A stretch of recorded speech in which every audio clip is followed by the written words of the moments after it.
ನಮಸ್ಕಾರ. ಇತ್ತೀಚೆಗೆ ರಸ್ತೆ ಅಪಘಾತದಲ್ಲಿ ಕಾಡು ಪ್ರಾಣಿಗಳ ಅಂತ್ಯ ಸಾಮಾನ್ಯ ವಿಚಾರವಾಗಿದೆ.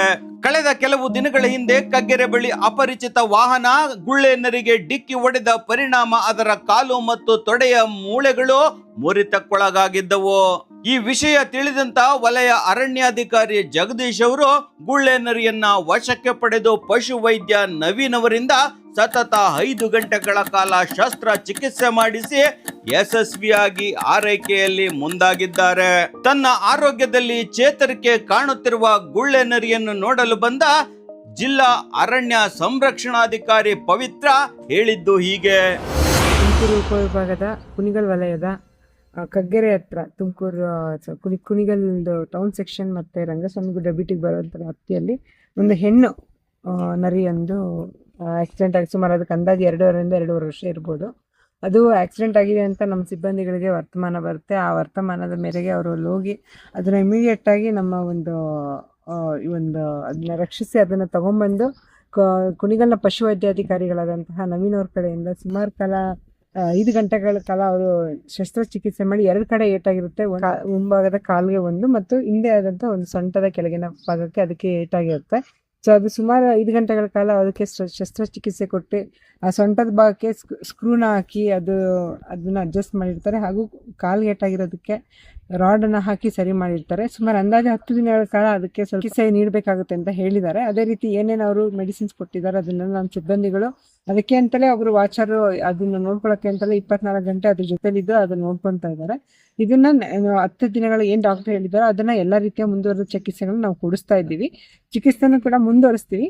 ಇದಾದ ನಂತರ ಏನಾದ್ರೂ ಅದು ಸರಿಯೋಗಿಲ್ಲ ಅಂತಂದ್ರೆ ಸರಿಯೋಗಂತ ಭರವಸೆ ನಮಗೆ ಖಂಡಿತ ಇದೆ. ಆದ್ರೆ ಏನಾದ್ರೂ ಅದು ಚಿಕಿತ್ಸೆಗೂ ಅದು ಸರಿಯೋಗಿಲ್ಲ ಅಂತಂದ್ರೆ ಮುಂದಿನ ಆಫೀಸರ್ ಹತ್ರ ಚರ್ಚಿಸ್ಬಿಟ್ಟು ನಂತರ ಏನ್ ಕ್ರಮ ತಗೋಬೇಕನ್ನ ನಾವು ಆ ಪ್ರಾಣಿ ಹಿತಾಸಕ್ತಿ ಏನೆಲ್ಲ ಮಾಡ್ಬೋದು ಅದನ್ನೆಲ್ಲ ನಾವು ಕೇಳಿದ್ರಲ್ಲ. ಅತಿಯಾದ ಬೇಸಿಗೆಯಿಂದ ಕಾಡು ಪ್ರಾಣಿಗಳು ನೀರು ಹಾಗೂ ಆಹಾರಕ್ಕಾಗಿ ಪ್ರದೇಶದಿಂದ ಪ್ರದೇಶಕ್ಕೆ ಸಂಚಾರ ಮಾಡುವುದು ಸಾಮಾನ್ಯವಾಗಿರುತ್ತೆ. ರಸ್ತೆ ದಾಟುವಾಗ ನೀವು ಜಾಗೃತವಾಗಿ ನಿಮ್ಮ ವಾಹನಗಳನ್ನು ಚಲಾಯಿಸಿ ಎಂದು ಮನವಿ ಮಾಡ್ತಾ ಇದ್ದೀರಿ. ನಿಮ್ಮಲ್ಲೂ ಕೂಡ ಮಾನವೀಯತೆ ಇದ್ರೆ ನಿಮ್ಮ ಮನೆಯ ತಾರಸಿ ಮೇಲೆ ನೀರು ಮತ್ತು ಆಹಾರವನ್ನ ಇಡುವುದರ ಮುಖಾಂತರ ಪ್ರಾಣಿ ಪಕ್ಷಿಗಳಿಗೆ ನೆರವಾಗಿ ಅಂತ ನಾನು ನಿಮ್ಮಲ್ಲಿ ಬೇಡಿಕೆ ಇಡ್ತಾ ಈ ಬಗ್ಗೆ ಆಪರೇಷನ್ ಮಾಡಿದ್ದ ಪಶು ವೈದ್ಯಾಧಿಕಾರಿ ನವೀನ್ ಏನ್ ಹೇಳ್ತಾ ಇದ್ದಾರೆ ಎಂಬುದನ್ನ ಕೇಳೋಣ. ನಮ್ಮ RFO ಸಾಹೇಬ್ರ ಕಡೆಯಿಂದ ಮಾಹಿತಿ ಬಂತು ಈ ತರ ಒಂದು ಆಕ್ಸಿಡೆಂಟ್ ಆಗಿದೆ ಅಂತ. ಅವರ ಕೋಆಪರೇಷನ್ ನಡುವೆ ಒಂದು ಎಕ್ಸ್ರೇ ಕೂಡ ಮಾಡಿಸಿ ಎಕ್ಸ್ರೇ ಬಲವಾಗಿ ಪೆಟ್ಟು ಬಿದ್ದಿರೋದ್ರಿಂದ ಮುಂಗಾಲು ಅಂದರೆ ರೇಡಿಯಸ್ ಅಂತ ಏನು ಮೂಳೆ ಅಂತ ಹೇಳ್ತೀವಿ ಅದು ಕಂಪ್ಲೀಟ್ ಫ್ರ್ಯಾಕ್ಚರ್ ಇತ್ತು.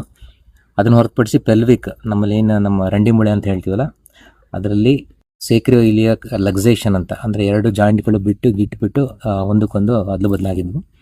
ಅದನ್ನು ಹೊರತುಪಡಿಸಿದ್ರೆ ಈಶಿಯಮ್ ಅನ್ನೋ ಬೋನ್ಗಳು ಪುಡಿ ಆಗಿದ್ದು. ಸೊ ಎಲ್ಲ ಕಾಂಪ್ಲಿಕೇಶನ್ಸ್ನ ಇಟ್ಕೊಂಡು ಕೂಡ ನಾವು ಒಂದು ಸರ್ಜಿಕಲ್ ಪ್ಲಾನ್ ಮಾಡಿದ್ವಿ.